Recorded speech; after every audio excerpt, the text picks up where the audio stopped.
Good morning. This is Hope Reactor. Now, let's begin today's news. Why does some rice still taste good when it gets cold? This rice may actually reveal its best quality after it cools down.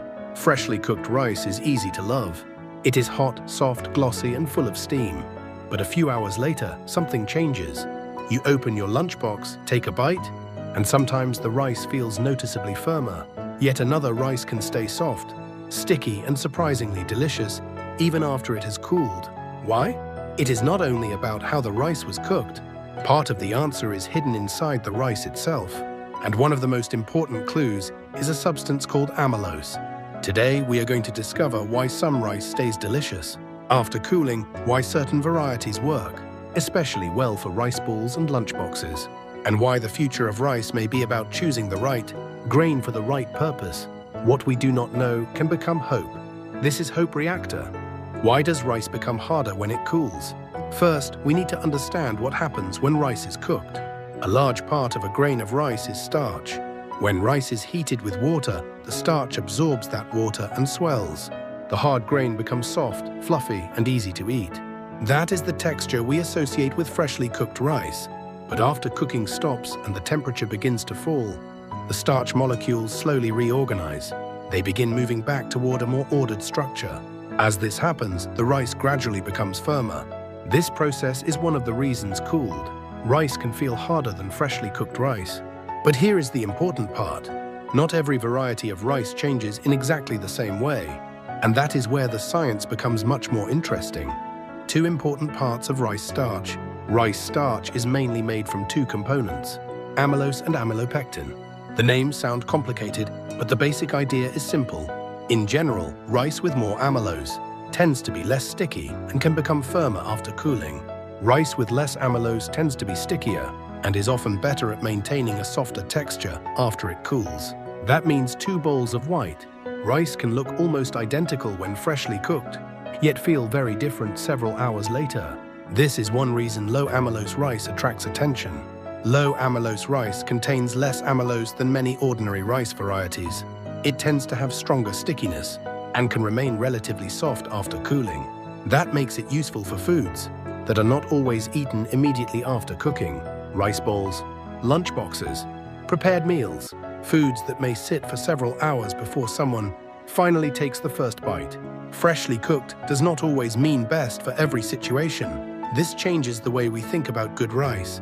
We often assume that if one rice tastes amazing straight from the rice cooker, it must also be the best rice for every meal. But that is not necessarily true.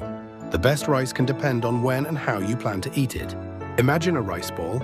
It may be prepared early in the morning and eaten at lunchtime. That means several hours can pass between cooking and eating. The same is true for many supermarket and convenience store rice products. They are cooked, shaped, transported, displayed, purchased, and only then eaten. So the rice does not only need to taste good at the moment it leaves the cooker, it also needs to keep a pleasant texture over time. In other words, food quality is not only about the first minute. Sometimes the real test begins hours later. Jaskas, what about sticky rice? This leads to another question. If lower amylose often means more stickiness, what about glutinous rice, the rice used for mochi?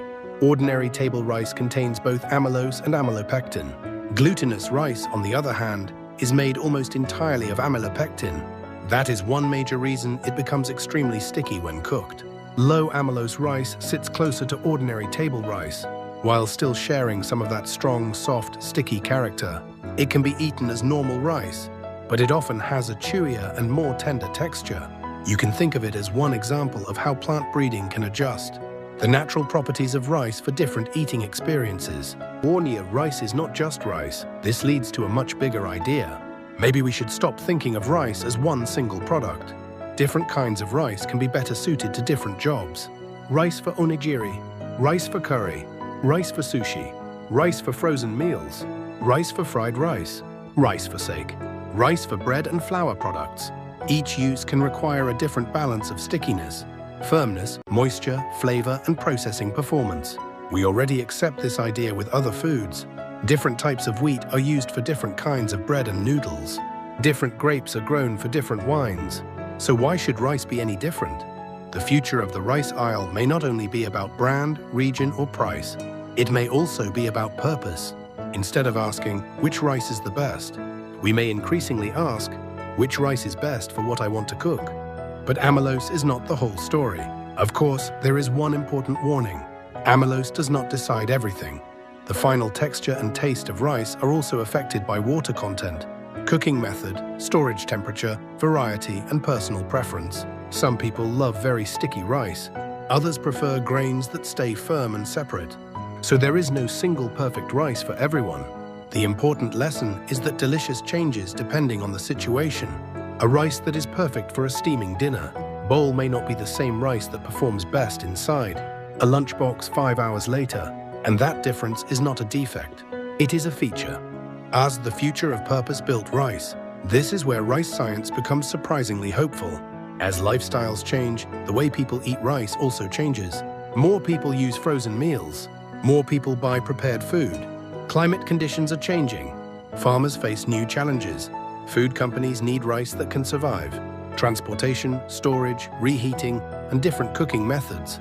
That means future rice breeding may focus even more on specific purposes. Rice that stays soft after cooling. Rice that keeps a good texture after freezing. Rice that works better for noodles or bread.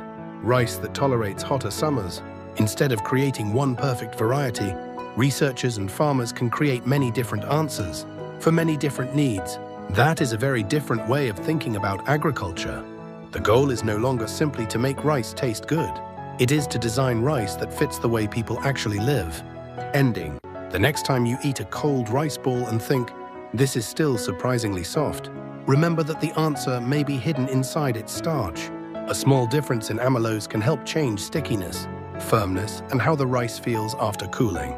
Something as ordinary as a lunchbox can contain years of plant, breeding, food science, and careful observation. Fresh rice, cold rice, rice for sushi, rice for curry, rice for tomorrow's climate. They may all look similar, but they are not the same. And perhaps that is the most interesting part. The future of rice may not be about finding one grain that is perfect for everything. It may be about creating the right rice for every moment. So which would you choose? Rice that is unbelievably good, straight from the cooker, or rice that stays soft and delicious even hours later? Tell us in the comments. If you enjoy discovering the hidden science inside ordinary things, subscribe to Hope Reactor, because sometimes the future is already sitting inside something as simple as a rice ball.